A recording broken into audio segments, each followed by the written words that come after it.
안녕하십니까. 이준의 부동산 인사이트 시간입니다. 요즘 뭐 뉴스 보기가 겁이 나요. 뭐 저도 부동산 꽤 오래 했는데 뭐 폭락, 폭등 뭐 이런 얘기들이 이제는 귀에 익을 만도 한데 요즘처럼 이렇게 다방면에서 폭락을 주장하고 있고 뭐 장이 좋아질 거 부동산 경기에 대해서 우호적인 반응을 하는 분들은 뭐 거의 매장을 대다시피 하는 이 사회 분위기가 거의 뭐 양극화 정도가 심한, 이거는 뭐 정치보다 부동산 얘기하기가 더 어려운 요즘인 것 같습니다. 그래서 오늘 솔루션을 좀 찾고자 아주 모시기 어려운 분 제가 사정해서 오늘 모셨습니다. 전에는 제가 처음 알았을 때는 건설산업연구원 수석 연구위원이셨고요. 지금은 목민연구소 대표십니다. 두성규 박사님 모셨고요. 또 재개발 재건축에 이분보다 잘한 분 없다고 저는 생각합니다. 재개발연구회 전영진 대표. 그리고 오늘 요즘 온 나라가 지금 정비사업에 관련된 이슈를 맡고 있는 요즘 그 감정평가법인, 저희 영상 보신 분은 삼창 감정평가법인 그 백창훈 이사 저희 찍은 영상 보셨죠? 이 세 분 모시고 이야기 나눠보도록 하겠습니다. 안녕하십니까? 안녕하세요. 네, 반갑습니다. 네. 잘 지내셨어요? 예, 저는 사실은 뭐 종종 방송을 통해서 이제 시청자분들을 만나 뵙고 있기도 하고요. 그렇죠. 근데 최근에는 많은 이슈들이 많이 제기되고 있는 것 같습니다. 그동안은 사실 고금리하고 네, 코로나 이쪽 맞습니다. 부분에 대한 이슈로 많이 이제 눌려 있었는데요. 최근에 와서는 이런 부분들이 사실은 뭐 공사비 분쟁도 현장마다 많고, 그렇죠. 또 정비 사업이 맡고 있는 역할이라는 게 사실은 노후화되어 있는 지역들을 갖다 새롭게 그렇죠. 쫙 또 새 판으로 이제 바꾸는 그런 부분과 함께 무엇보다 부동산 시장의 공급을 충분히, 즉 도심에 있어서 공급을 충실히 할 수 있는 주요 수단인데 현장마다 지금 갈등도 많은 것 같습니다. 그래서 저도 방송에서 많은 분들한테 말씀을 드리고 있는데 딱히 해결책이 당장 보이지 않는다는 지금 이 방송을 통해서도 뭔가 되게 시청자분들한테 죄송스러운 부분인 것 같습니다. 앞으로 기회가 된다면 여러 측면에서 고민을 좀 더 많이 하고 좋은 아이디어들을 제공하도록 노력은 해보겠습니다. 당장은 못합니다. 네네.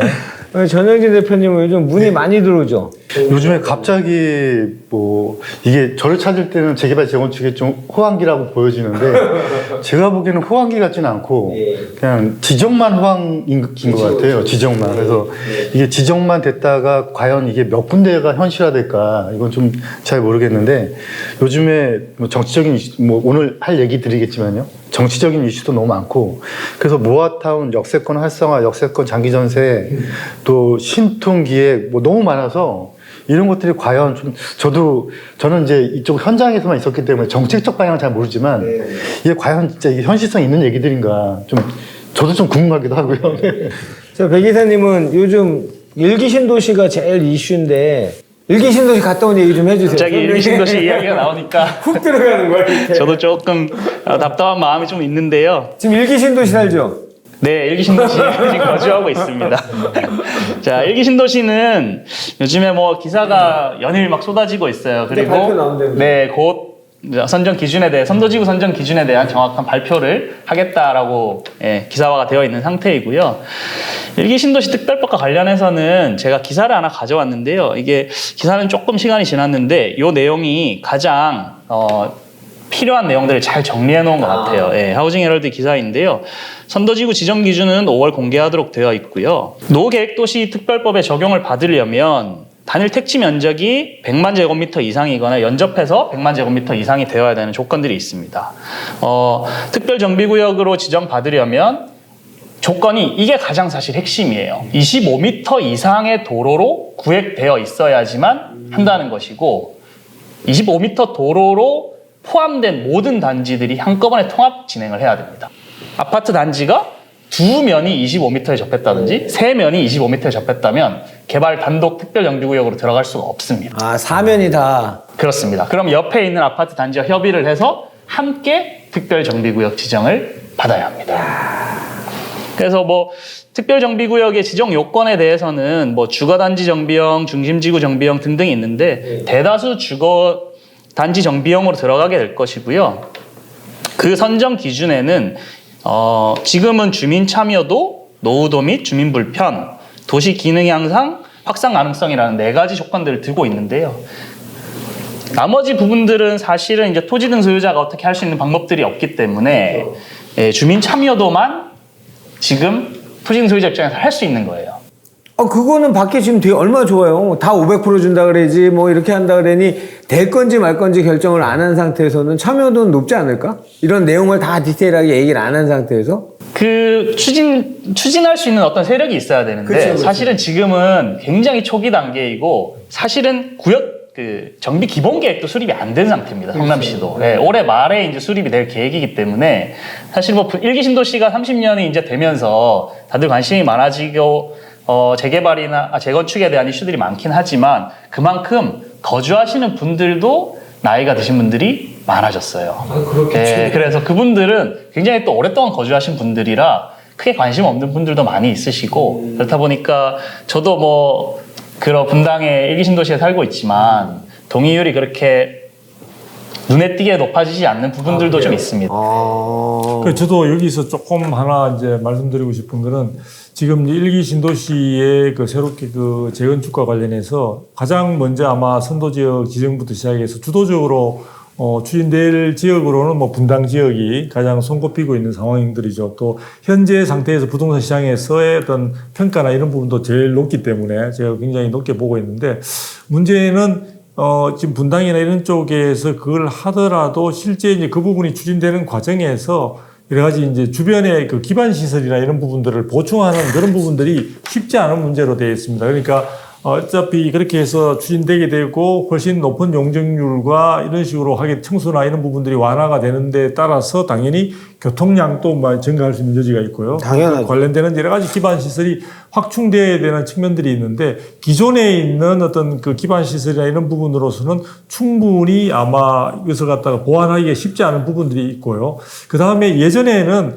그 일기 신도시의 주변으로 여유 있는 공간들이나 이런 것들이 활용할 수 있는 공간들이 되게 많았습니다. 그런데 지금 경우에는 최근에는 제가 알고 있기로는 분당 같은 경우에는 주변에 이제 구 성남시뿐만 아니라 실질적으로 이제 위례 신도시가 다 이미 완성이 된 상태로 지금 접어들고 있기 때문에 추가적으로 그 기반 시설을 구축하거나 할 수 있는 확충할 수 있는 그런 공간 마련이 좀 쉽지 않은 상황으로 되어 있습니다. 그래서 아마 정책 당국에서 충분히 그런 부분들을 염두에 두시고 하겠지만 지금 선도지구로 지정을 해서 빠르게 추진하는 것도 중요하긴 한데 문제는 그런 부분과 관련해서 놓치고 갔을 때는 나중에 사업 과정에서 굉장히 진행되고 난 뒤에 해결점이 없는 그런 상황들도 많이 발생하더라. 그렇죠. 제가 얼마 전에 그런 부분을 봤거든요. 지금 아마 경기도 모 지역으로 서울 접근성이 좋은 지역에 공공에서 아파트 단지를 지었는데 다 지어놓고 난 뒤에 그 주 출입구 앞에 산이 가로막고 있는 겁니다.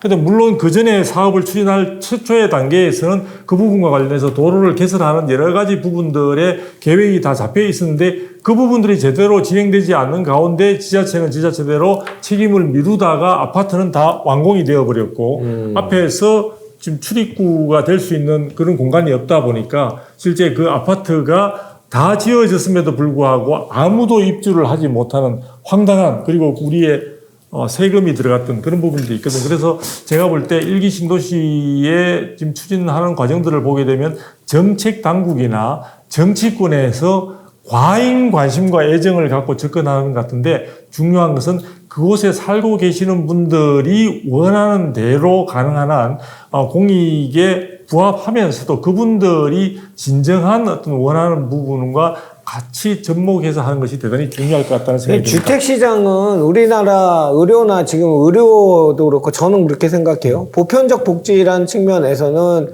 공공이 원래는 이 두 분야는 민간 플레이어는 전부 민간인데 과도하게 공공이 개입된 시장이 바로 의료시장하고 이 주택시장인 것 같아요. 근데 양극화 뭐 양극화는 어쩔 수 없는 것 같아요. 지금 일단 아까 얘기한 건 무주택자가 한 1,000만 명 정도 되니까 그분들이 노력을 해서 유주택자를 되는 사회를 꿈꾸는 사회가 좋은 사회지 계속 무주택자로 있어야만 되는 건 아니잖아요. 그렇죠. 그러니까 제가 이제 말씀드린 것도 아까 우리 신통기획 방식에 대해서도 많이 이야기를 하고 지금 현재 서울시장님께서 굉장히 내세우고 있는 하나의 치적 중에 하나다라고까지 이야기할 수 있는데요. 제가 보니까 그냥 딱 한마디로 그렇습니다. 신통기획 방식이 지금 현장마다 주민들이 반발이라든지 좀 거부하는 그런 현상들도 많이 나타나는 것 같아요. 엄청 많아요. 그걸 보게 되니까 여기서 나온 이야기가 뭐냐면 주민 설득 과정이 충분치 않다는 이야기, 아쉬움을 많이 이야기하고요. 그 다음에 서울시는 나름대로 굉장히 적극적인 어떤 행정을 통해서 주민들에게 혜택을 주고자 하는 것인데 주민들에게 마치 통보하는 식으로 그렇죠. 다 그래요. 일방 통행식 그런 쪽들이 있는 것 같습니다. 그래서 신통기획 방식이 가지고 있는 아주 신속하고 이렇게 하면서 사업의 성공 가능성을 높이고 사업성을 확보하는 부분 저는 대단히 좋다고 생각되는데 그 과정에서 조금 주민들이 느끼기에는 일부 주민들이 느끼시기에는 고압적이고 또 지자체의 이해관계나 주장 부분들을 일방 통행식으로 좀 그걸 갖다가 그쪽에다 반영시키고자 하는 그런 부분들에 대해서 주민들이 굉장히 불편한 마음을 갖고 있다는, 이건 지금 강남 지역에도 압구정을 중심으로 해서도 지금 많은 반발들이 나타나고 있으니까 정책 당국에서 저는 정비 사업의 성공을 위해서 나아가기 위해서는 이런 한 걸음 한 걸음이 대단히 중요하지 않나 이런 생각이 들어서 말씀드립니다. 네, 일기 신도시 이제 말씀하신 것 중에 신속통합기획이라든지 모아타운 이런 것들, 이제 성남 일기 신도시 같은 경우는 특별 계획구역이라 그래서 통합으로 개발해야 되는 부분들, 거기서 사실 주민들 간의 갈등이 굉장히 크게 나타나고 있거든요. 네, 뭐 분당하면 사실 가장 잘 아시는 단지가 시범단지라고 알고 계실 텐데요. 거기는 7,000세대가 넘어가는데 중간에 이제 상가까지 끼고 있는 부분을 통합해서 개발한다는 거는 이제 실무적으로 하시는 분들은 더 잘 아시겠지만 이게 사실은 얼마나 힘든 과정이라는 거를 충분히 예상이 되는 부분이거든요. 그래서 근데 아파트들이 성남시 같은 경우는 분당의 일기 신도시였기 때문에 지구 단위 계획이 다 수립되어 있었어요. 그렇다 보니 아파트 단지별로 용적률이 다른 경우들이 많아요. 그래서 같은 같은 특별 계획구역으로 진행해야 되는 단지가 어떤 단지는 용적률이 180%, 어떤 단지는 210%인데 기준 용적률 얘기한 거죠? 지금 현재 용적률. 적용되는. 네, 현재 대지 지분도 다 다르고 평형도 다 다르니까. 근데 그거를 같은 아파트 단지에서도 통합이 안 될 텐데 그렇죠. 타 단지와 용적률이 다른 데서 통합을 하라 그러니 주민들 간에는 갈등이 굉장히 많은 상태이고요.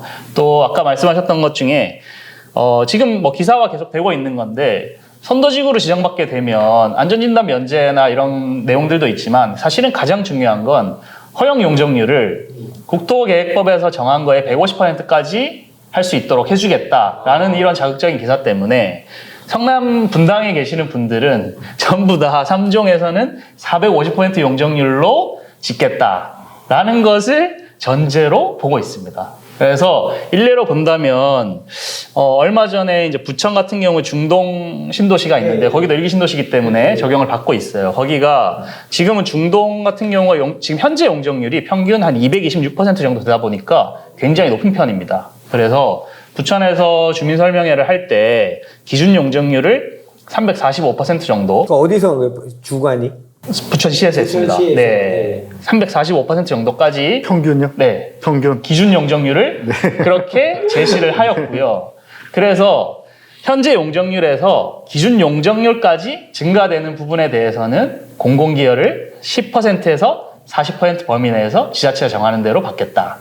또 345%에서부터 450%까지의 구간에서는 40에서 70% 범위 내에서 공공기여를 받겠다. 그럼 평균하면 50% 되겠네요, 서울처럼. 그렇죠. 근데 아까 이제 박사님 말씀하신 것처럼 그렇게 된다면 결국에는 건축비가 지금 이렇게 올라 있는 상태에서 사업성이 나올 리가 용적률 450%를 준다 하더라도 사업성이 없고 아시다시피 용적률 450%를 한다는 거는 현실적으로 불가능하잖아요.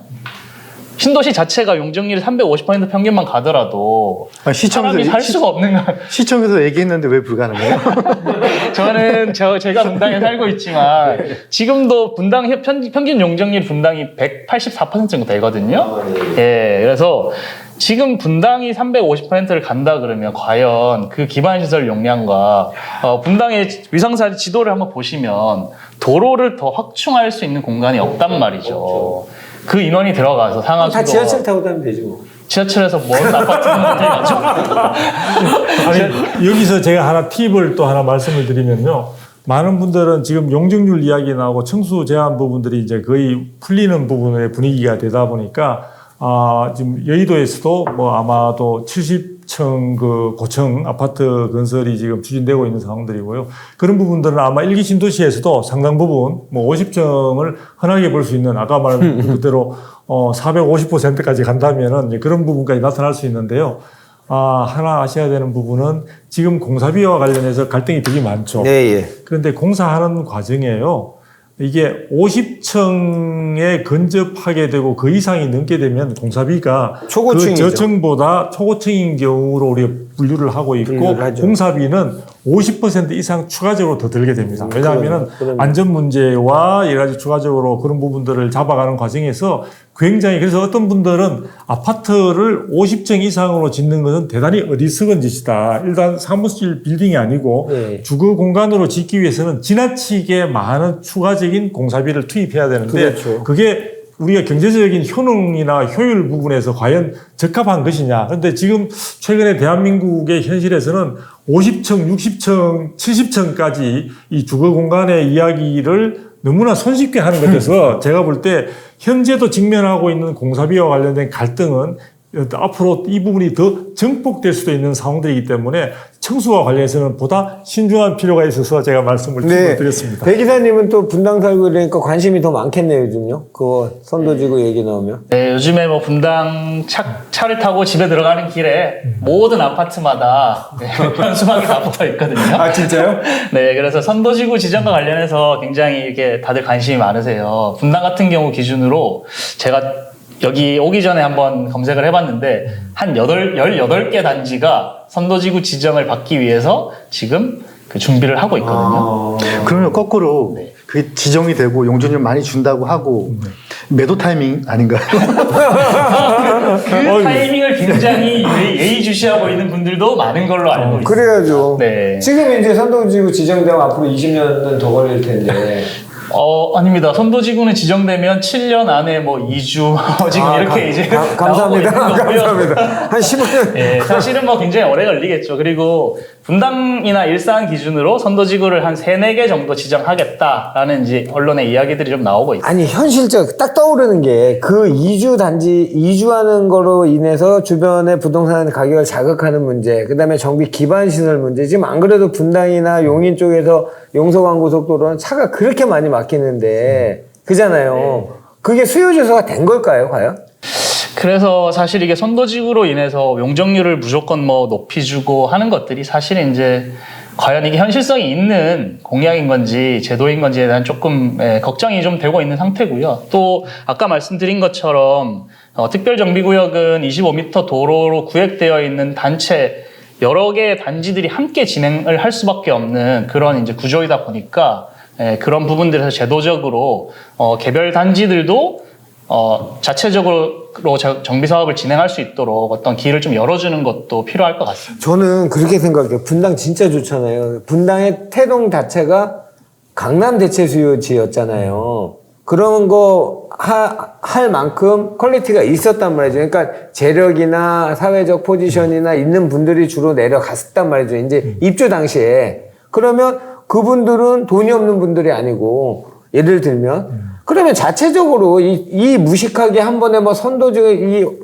선동하듯이 이렇게 하지 마시고, 그냥 개별 단지별로 맞게, 그 컨셉이 다 틀릴 거 아니에요. 컨셉이 지향하는 바가 틀리면, 그렇게 해서 재건축을 조금 용적률을 더 줘서 지금처럼 야 일기 신도시 전부 다 재건축 다 해줄게 500% 이게 아니 아는 사람들 그게 전부 말이 된다고 생각합니까? 지금은 분당이 정비 구역 자체도 지정되어 있지 않기 때문에 네. 아무런 그림이 그려져 있지 않고 네. 오로지 모든 단지들이 선도지구를 향해서만 가고 있거든요. 그러니까 박사님 저는 그거예요. 옛날 정치의 정책을 많이 관여하시잖아요. 그래서 저는 제가 말한 거는 기본 계획도 수립 안 됐잖아요. 일기 신도시에 한해서 예를 들면 뭐 단계를 생략해 준다든지 지금 서울시에서 표방하는 신통기획처럼 그냥 몇 개 단지에서 일단 정비계획을 수립하면 정비 기반 시설에 대한 것들이 내용이 다 들어가잖아요. 주번 연계해서 뭐 학교에서 학교도 져야 되고 다 들어가잖아요. 그래서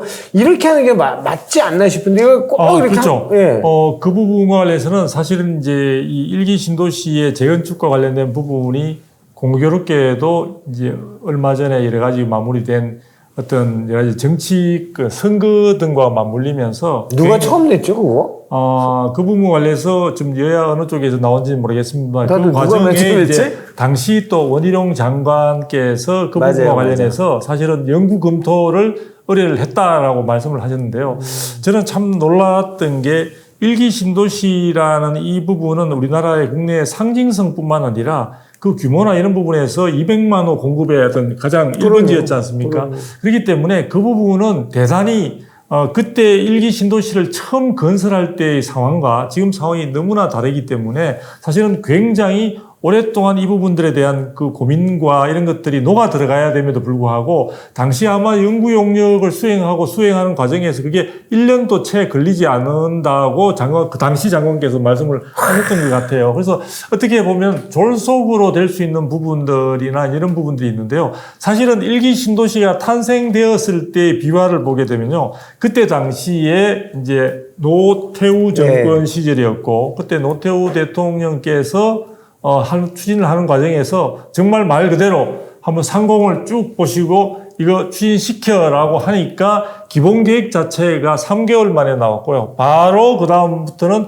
추진이 이제 가능해서 사실 거의 실질적으로는 3년 안에 그게 완성이 됐다고 합니다. 그렇죠, 그렇죠. 근데 지금으로서는 불가능합니다. 상상을 할 수 없는 거죠. 그때는 실제 기존에 있는 경우에 임야라든지 그냥 나대지였기 때문에 그런 부분들을 말대로 수용을 통해서 택촉법이라는 그렇죠. 강력한 그런 법이 부분들이 있었죠. 가능했는데 지금은 우리 이야기대로 지금은 거기에 많은 사람들이 10만 명 이상이 거주를 하고 있지 않습니까? 그 부분에 대해서 재건축을 하는 문제이기 때문에 대단히 많은 문제와 아까 말대로 이 기반 시설부터 해서 많이 있게 되고요. 제가 또 이 복잡하고도 어려운 부분과 관련해서 하나 또 가벼운 이야기 하나 하면요.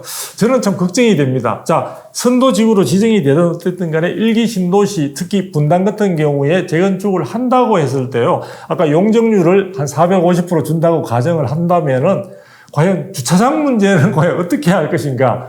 아마도 지하로 내려가야죠 뭐 다. 그래 지하로 내려가야 된다는 그 건데 공사비. 그 부분에서 지금 있는 예를 들어 지금 지하 2층 정도까지 있다면은 아마도 3층 내지 4층으로 내려가야 되는 상황이 되고요. 그렇죠. 그 부분과 관련해서는 시공 난이도도 엄청 높아질 뿐만 아니라 설계를 다시 해야 되는 상황에다가 공사비는 대단히 많이 들 겁니다. 그리고 그렇게 하지 않으면 많은 문제가 생길 수 있는 게요. 지금 추가적으로 들어오는 사람들뿐만 아니라 최근에는 분당에서 사시는 분들은 어느 정도 경제적 여유가 있다 보니까 요즘은 웬만하면 1가구 2주차 이런 부분으로 되어 있거든요. 그 부분과 관련해서 현장에서 지금 많은 갈등과 이런 것들이 나오고 있습니다. 즉, 한 가구에 한 차 이외의 경우에는 추가적인 주차비를 갖다 요구를 하고 있는데요. 그 금액을 둘러싸고도 갈등이 대단히 심한 상황들입니다. 그래서 그런 것들을 감안하면은 검토돼야 될 사항들이 너무 많아요. 너무 많은데 제가 볼 때는 지금 정치권에서는 그것보다는 일단 가자. 맞아요. 이 스톱이 되면 이게 또 도박으로 넘어갈 수 있는 때문에 이 정도에서 제가 말을 줄이겠습니다. 이게 분당 같은 경우 아까 18개 마을 단위 단지에서 선도지구 지정받기 위해서 준비를 하고 있다고 말씀드렸는데요. 사실은 이게 비용이나 이런 부분들이 사회적으로 굉장히 저는 좀 아까운 부분들이 있다고 생각을 해요. 선도지구를 지정하는 것도 공모 방식이기 때문에 결국에는 이제 단지 내에서 준비를 해서 정비계획서를 제출을 해야 되거든요. 그렇다 보니까 뭐 신탁사가 들어오든지 아니면 정비업체가 들어와서 정비계획서를 쓰지 않으면 사실 현실적으로 선정되기 힘든 부분이 있어요. 맞아요. 그렇다 보니까 각 단지별로는 경쟁을 또 할 수밖에 없잖아요. 그래서 모든 단지들이 지금 설명회를 1차, 2차 아파트에 걸고 십시일반 돈을 모아서 준비를 하고 있어요. 또 정비업체가 들어오게 되면 도시계획업체들 또 이제 비용들을 또 그렇죠. 투여를 해야 되는 부분들이 있어서 사실 그런 부분들이 사회적으로는 너무나 큰 손실이 아닌가 싶은 생각이 좀 들거든요. 그런 부분들도 좀 제도적으로 보완이 좀 되었으면 어떨까 싶은 생각이 좀 있습니다.